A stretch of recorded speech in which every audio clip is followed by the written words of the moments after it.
आजच्या एपिसोडमध्ये घेऊन आलोय काही खास तुमच्यासाठी।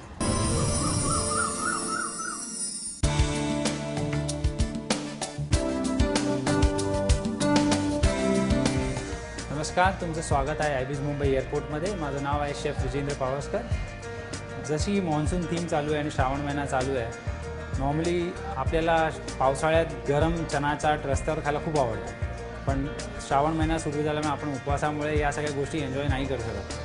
तर त्याचंच एक वेगळं व्हर्जन घेऊन मी आलेलो आहे, खास उपवासासाठी स्पेशल म्हणून। त्याचं नाव आहे ओल्या शेंगदाण्याचं गरम चाट। जसं चना जोर गरम आहे तसं शेंगदाणा जोर गरम तुम्ही नाव देऊ शकता या गोष्टीसाठी।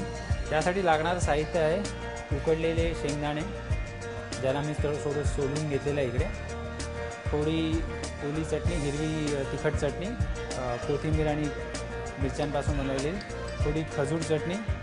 मी यात चिंच नाही वापरलेलं आहे, मी यात फक्त खजूर वापरलेलं आहे आणि थोडासा जिरा वापरलेला आहे आणि थोडंसं लाल तिखटही चालत नसेल तुम्हाला तर तेही तुम्ही अवॉइड करू शकता। फक्त खजूर आणि जिऱ्याने बनवलेली चटणी आहे आणि हलकंसं गूळ वापरलेलं आहे, थोडी कापलेली हिरवी मिरची, कापलेली कोथिंबीर, थोडे डाळिंबाचे दाणे, संदेव मीठ जे आपण उपवासाला वापरतो, थोडासा उकडलेला बटाटा कापून घेतलेला आणि थोडे लिंबू स्लाइस करून घेतलेले, थोडं वरतून टाकण्यासाठी। मी आता सुरू करतो याचं साहित्य।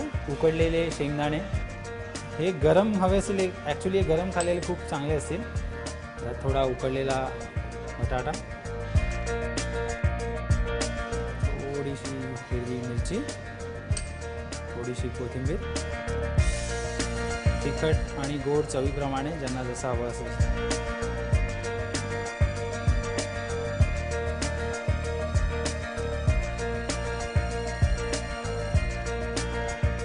चवीनुसार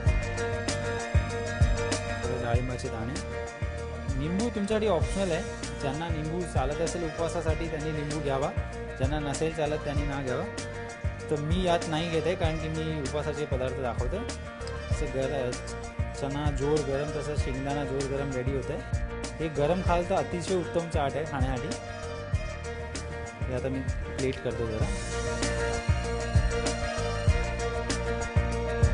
या सगळ्या ज्या रेसिपीज मी दाखवतो या घरगुती गोष्टींमधूनच बनवलेल्या आहेत, कुठची अशी बाहेरून आणलेली गोष्ट नाही आहे। जे आपल्याकडे रेडीली घरी अवेलेबल असतात त्या रेसिपीज आहेत।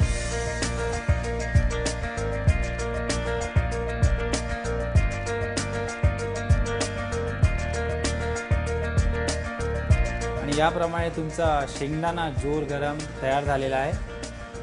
जर साबुदाणा खाऊन कंटाळला असाल, दर दिवशी श्रावण महिन्यात साबुदाणा खाऊन कंटाळत असाल तर एक अतिशय उत्तम रेसिपी आहे।